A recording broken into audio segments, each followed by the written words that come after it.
ہے کہ میں یہ کہنا چاہتا ہوں کہ جب یہ صورت الکافرون جب اتری ہے تو ہمارے نبی کریم صلی اللہ علیہ وسلم نے جو فرمایا ہے، تو اگر ہمارے نبی کریم صلی اللہ علیہ وسلم کی ناموس رسالت کے اوپر یہ جھوٹے دعوے کرتے ہیں، تو اس صورت الکافرون کا اگر ترجمہ اور اس کی تشریح صحیح طریقے سے پڑھ لی جائے، سمجھ آ جائے انسان کو، تو کافی فرق پڑ سکتا ہے، دیکھیں پتہ میں لگ جائے گا ان کو۔ آپ کو ایک بات کہوں کہ سوری صاحب، یہ جو ہے نا، اس قسم کے لوگ ہر دور میں رہتے ہیں۔ آپ کو اس پر ہاں تکلیف تو ہوتی ہے سب کو، تو اگر آپ کے پاس اس کی کوئی خاص، یہ آپ کو کس خاص چیز نے اس پر یہ کہا کہ آپ سورہ کافرون، کیونکہ مختلف مسائل کے حل جو ہیں وہ مختلف جگہوں پر درج ہیں۔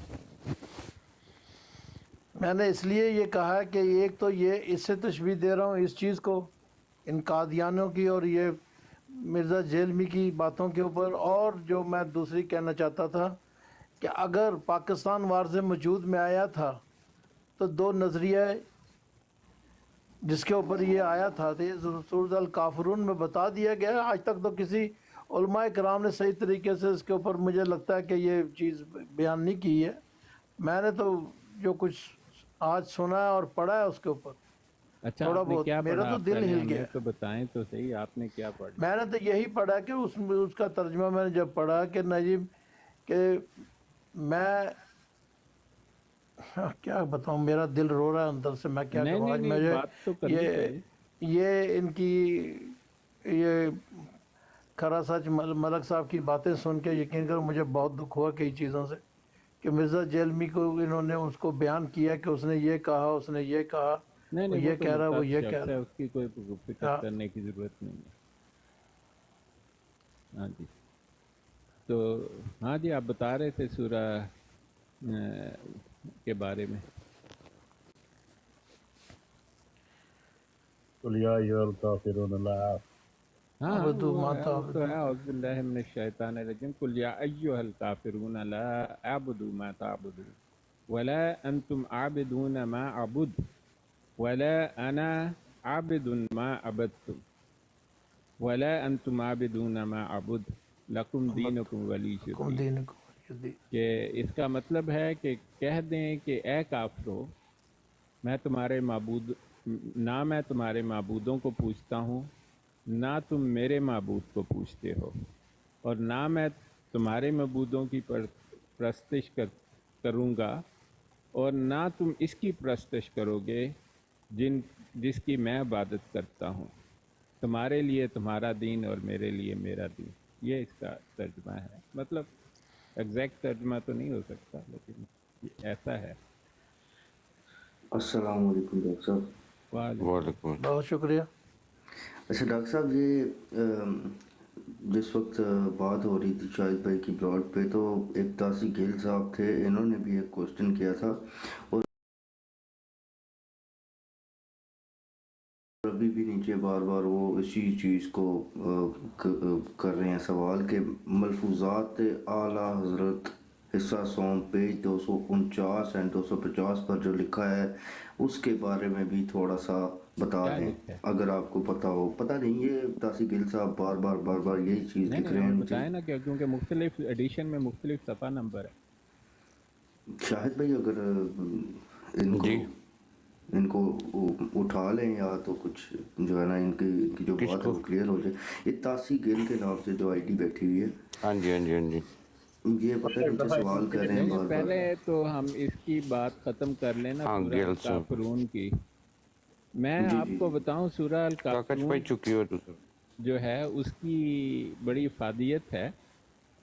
صحیح مسلم میں ایک حدیث ہے، وہ کتاب الحج اور باب الحجہ میں ہے، 1218 اس کا نمبر ہے۔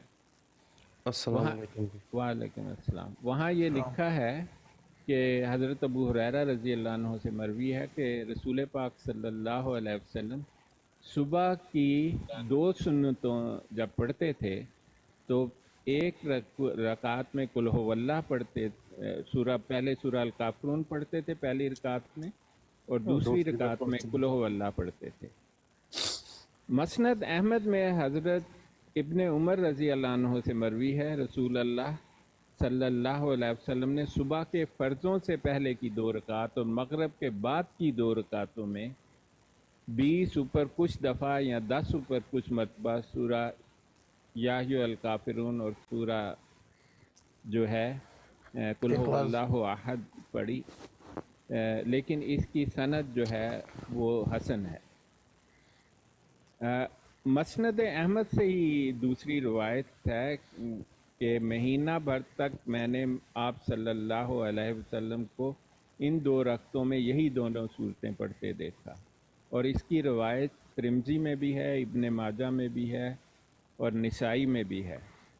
اور میں آپ کو ایک بات بتاؤں، جب آپ حج کرنے یا عمرہ کرنے جاتے ہیں تو مسنون طریقہ یہ ہے کہ جب آپ طواف کر لیں خانہ کعبہ کا اور مقام ابراہیم کے پیچھے آئیں تو وہاں پر بھی رسول پاک صلی اللہ علیہ وسلم نے پہلی رکعت میں سورہ احد کو پڑھا اور پھر دوسری رکعت میں آپ نے قل یا ایھا الکافرون سورہ کافرون کو پڑھا، اور یہ مسنون طریقہ ہے۔ وہ 2 نوافل جو طواف کا یا حج میں کیے گئے طواف جو ہیں، 2 طواف ہوتے ہیں حج کے، ان میں طریقہ ہے۔ اس کے علاوہ طبرانی کی ایک روایت ہے کہ خود رسول پاک صلی اللہ علیہ وسلم بھی اپنے بستر پر لیٹ کر اس سورت کی تلاوت فرمایا کرتے تھے۔ مسند احمد کی روایت ہے کہ حضرت حارث بن جبلہ رضی اللہ عنہ نے کہا، یا رسول اللہ مجھے کوئی ایسی چیز بتائیے کہ میں سونے کے وقت اس کو پڑھ لیا کروں۔ تو آپ صلی اللہ علیہ وسلم نے فرمایا، جب آپ رات کو اپنے بستر پر جائیں تو قل یا ایھا الکافرون پڑھ لیا کریں، یہ شرک سے بیزاری کے پیدا کرتی ہے۔ سبحان اللہ سبحان اللہ۔ یہ اور بھی بہت کچھ اس کے بارے میں کہا جا سکتا ہے، لیکن میں نے کہا کہ احادیث تو حدیثیں ہوتی ہیں نا، تو میں نے آپ کو کوئی 6-7 حدیثوں کا متن بتا دیا ہے جی کہ اس صورت کی بڑی افادیت ہے، اور یہ جو مشرک ہیں نا ان کے لیے ہے کہ ان میں اور اسلام میں کیا فرق ہے۔ کیا فرق، بہت خوب، زبردست، بہت شکریہ، آپ نے میری بہت زبردست رہنمائی کر دی اور میرے دل کو تسلی مل گئی۔ میں جو ڈھونڈ رہا تھا نا کتابوں میں، وہ جو مجھے صحیح طریقے سے نہیں مل رہا تھا، کیونکہ کتابوں کے اندر عبارات جو ہیں وہ بعض ٹائم بڑی پیچیدہ ہوتی ہیں اور ان کو سمجھنے کے لیے پھر لغات کھولنی پڑتی ہے، سب کچھ کرنا پڑتا ہے، تو اس لیے آپ نے میری کافی رہنمائی کر دی اس میں۔ ہاں نہیں، اس کی تو بڑی افادیت ہے۔ میں نے آپ سے شروع میں اس لیے پوچھا تھا کہ آپ کیونکہ جو یہ قادیانیت تو زندیقیت ہے، یہ ان مشرکین کے لیے ہے جو واضح مشرک ہیں، بت پرست۔ ہاں تو یہ بھی تو وہی ہیں، یہ ان سے ہر بات زیادہ پہ تو گرے یہ ہوئے ہیں۔ ہر بات پہ شرک کرتے ہیں یہ۔ نہیں، یہ ان سے زیادہ گرے ہیں، زندیقیت سے نیچے کچھ نہیں ہے۔ میں نے کہا نا آج کہاں کسی براڈ کے اوپر، تو انہوں نے مجھے کہا آپ اتنا مولوی نہ بن کے دکھائیں ہمیں۔ میں کہا یار سوری، اوکے، خدا حافظ، میں کہا کہ نیچے اتر گیا۔ ہاں جی، ہاں آپ بتائیں شاہد بھائی کہ آپ کچھ کہہ رہے ہیں۔ جی وہ آگے ہیں جس کے کہہ رہے تھے وہ گل صاحب، تسی ذرا دسو نا کی کہہ رہے سو تسی۔ ہاں جی بتائیں۔ السلام علیکم سید صاحب، کی حال چال؟ وعلیکم السلام۔ میں تھوڑا سا نا پنجابی میں بولوں، مجھے پنجابی ہاں مینوں آندی ہے پنجابی، میں بھی پنجابی میں کمفرٹیبل محسوس کرنا زیادہ۔ ہاں صحیح ہے۔ ٹھیک ہو گیا، مطلب غلطی کوتاہی تو بغیر۔ میں مطلب ایک نا مطلب بک دے وچ دیکھا سی، ملفوظات اعلیٰ حضرت حصہ سوم دے وچ، پیج نمبر 249 دا اینڈ سیگا تے 250 دا آغاز۔ وہ دے وچ جڑی گل کیتی گئی ہے نا، مطلب حیات النبی دے اتتے گل کیتی گئی ہے، تے او دے وچ یہ لکھیا گیا وا کہ بھی نبی صلی اللہ علیہ وسلم وہ جڑے مطلب قبر دے وچ موجود نے وہ حیات نے، ٹھیک ہے نا، اتنے تک گل ٹھیک سمجھ آتی ہے۔ مگر جدوں اگلی گل آتی نا بھی آیا انہاں دیاں جڑی بیگمات آ وہ بھی انہاں نوں پیش کیتیاں جاندیاں وا، مطلب جڑا ایک انسانی سسٹم ہے وہ دے واسطے۔ یہ تو مینوں تھوڑی کیوری ہے سی، میں یہ تہاڈے کو پوچھنا چاہتا سی یہ کس بارے لکھیا گیا تے کیوں لکھیا گیا؟ یہ دیکھیں اردو تے سمجھ آندی ہے نا تانوں؟ جی جی جی جی جی جی ہاں میری پنجابی ذرا تھوڑی خراب ہے، اردو بہتر ہے۔ تو بات یہ ہے کہ پہلی بات یہ سمجھنے کی ہے کہ اعلیٰ حضرت کی ہر چیز کوئی نہ قرآن ہے اور نہ حدیث ہے. آپ اس بات کو اپنے ذہن میں بالکل صاف کر لیں. اعلیٰ حضرت کی لکھائی میں اور قرآن اور حدیث میں بڑا زبردست فرق ہے. قرآن اور حدیث کو ماننا ہر مسلمان پر فرض ہے، اور اس لیے جو کوئی قرآن اور حدیث کا نام لے کر بات کرتا ہے تو ہم اس کو نہ صرف ڈیفینڈ کرتے ہیں بلکہ ہم کھڑے ہو جاتے ہیں اس آدمی کے سامنے. اب جو امام ہیں اسلام میں، ان کی حیثیت ان دونوں کے مقابلے میں بہت معمولی حیثیت ہے. ایک حدیث ہے، اس میں درج ہے کہ ایک امام کیوں ضروری ہیں اسلام میں. اس کی وجہ ہے کہ مسلک اس کو کہتے ہیں جو قانونی مشورہ دے، یعنی جب زمانہ بدلتا ہے، مسائل بدلتے ہیں، تو قرآن اور حدیث سے ڈائریکٹ جواب نہیں ملتا، تو امام جو ہوتے ہیں، امام وہ ہوتا ہے جس کا درجہ جج کے برابر ہوتا ہے. آپ ایسا سمجھیں. آپ امام کیونکہ وہ قانونی مشورہ دیتا ہے شریعت پر. شریعت قانون کی کتاب ہے. قانون کو کہتے ہیں، اسلامی شریعہ جو ہے وہ قانون ہے، جورسپروڈنس ہے. فقہ کا مطلب ہی جورسپروڈنس ہے. ایکچولی فقہ عربی زبان میں جورسپروڈنس کو کہا جاتا ہے. تو جب وہ کسی نئے مسئلے پر فیصلہ یا فتویٰ دیتا ہے تو اس کی بنیاد وہ قرآن اور سنت کو بناتا ہے، لیکن قرآن اور سنت میں اس کا ڈائریکٹ جواب نہیں ہوتا. جس طرح جج کا فیصلہ غلط ہو سکتا ہے کیونکہ وہ انسان ہے، لیکن اس نے جج نے نیک نیتی سے فیصلہ دیا، اسی طرح امام نے فتویٰ نیک نیتی سے دیا لیکن اسے غلطی لگی. اس لیے اب جج کو نہ نوکری سے نکالتے ہیں، کچھ کرتے ہیں، نہ اس کو جرمانہ کرتے ہیں، بلکہ کہتے ہیں کہ ٹھیک ہے، ہم تمہیں اپریشیٹ نہیں کرتے کہ تم نے یہ غلط فیصلہ ایک دے دیا، لیکن ذرا ٹھیک ہے. کیونکہ اسی طرح امام جب کوئی فتویٰ دیتا ہے تو اس کے دو ثواب ہوتے ہیں، ایک کوشش کرنے کا اور دوسرا فتویٰ ٹھیک دینے کا. اگر فتویٰ غلط ہو جائے تو اس کو صرف ایک ثواب ملتا ہے کہ اس نے کوشش کی، گناہ اس کو نہیں ہوتا. اب اگر امام احمد رضا بریلوی رحمۃ اللہ علیہ نے کچھ آپ کے امام احمد رضا بریلوی کے بعض فتوے بالکل غلط ہیں، آپ جانتے ہیں یہ بات. اوکے، بریلوی تو نہیں بیٹھا، میں نے کچھ نہ کہنا. علم دے تلاشیاں سانو صرف علم دی مطلب جستجو ہے. میں آپ کو امام صاحب کا ایک فتویٰ بتا دیتا ہوں. میں نے ایک دفعہ اپنے، اس وقت میرے بیٹے کی عمر 7-8 سال تھی، میں نے کہا کہ بیٹا بات سنو، کوئی شخص اگر آپ کو یہ کہے کہ زمین ساکن ہے اور گھومتی نہیں ہے تو آپ کیا کہو گے؟ تو کہنے لگا کہ dad that must be the most illiterate man on earth. کیونکہ اس کو اسکول میں پڑھایا گیا نا کہ زمین گھومتی ہے، ہمارے پاس ثبوت ہے، سیٹلائٹ سے دیکھا ہے، کوئی انکار نہیں کر سکتا. لیکن امام احمد رضا، میں ان کے تمام فتاوا کو مانتا ہوں، بریلویوں میرے خلاف نہ ہو جانا، میں ماننا ہے فتوے. لیکن انہوں نے ایک کتاب لکھی ہوئی ہے، اس کا نام ہے زمین ساکن ہے. جناب یہ صریحاً غلط فتویٰ ہے، لیکن چونکہ احمد رضا بریلوی رحمۃ اللہ علیہ چونکہ سائنسدان نہیں تھے اور انہوں نے جو سوچا، جو ایویڈنس ان کی سمجھ میں آئی انہوں نے لکھ دی، لیکن نیک نیتی سے لکھی، اس لیے اس کتاب کا ایک ثواب ہے ان کے لیے. اب یہ جو آپ بات کہہ رہے ہیں کہ محمد انہوں نے لکھا، اور دیکھیں میں آپ کی ایویڈنس لے رہا ہوں، میرے سامنے ان کی کتاب نہیں ہے. سب لوگ یاد رکھیں، میں کوئی فتویٰ نہیں دے رہا کہ انہوں نے کیا کہا ہے. فتویٰ ویسے رائے کو کہتے ہیں، میں آپ کو بتا دوں، لوگ اس کو بہت بڑا ہوا بنا دیتے ہیں. فتوے کا عربی زبان میں مطلب ہے رائے دینا، اور اس کا کوئی مطلب نہیں ہے. اب بات یہ ہے کہ احمد رضا بریلوی رحمۃ اللہ علیہ نے جب کہا کہ رسول پاک صلی اللہ علیہ وسلم اپنی قبر میں زندہ موجود ہیں، مطلب ایک سینس میں کہ وہاں زندگی کے طور پر ہیں، تو بالکل ٹھیک ہے، اس کی سائنس تصدیق کرتی ہے. کہیں تو میں پورا دن لیکچر دے سکتا ہوں، ہزاروں ثبوت پیش کر سکتا ہوں کہ بات بالکل درست ہے، اور اس کو غیر مسلم بھی مانتا ہے، یہ بھی آپ جان لیں. اور اگر وہ کہتے ہیں کہ انہیں ان کی خواتین امہات المومنین سے ملاقات کرائی جاتی ہے یا جو بھی ہے، اس کا علم امام احمد رضا بریلوی رحمۃ اللہ علیہ جانے اور ان کا اللہ جانے، میں اس کو تسلیم نہیں کرتا. اب بتائیں.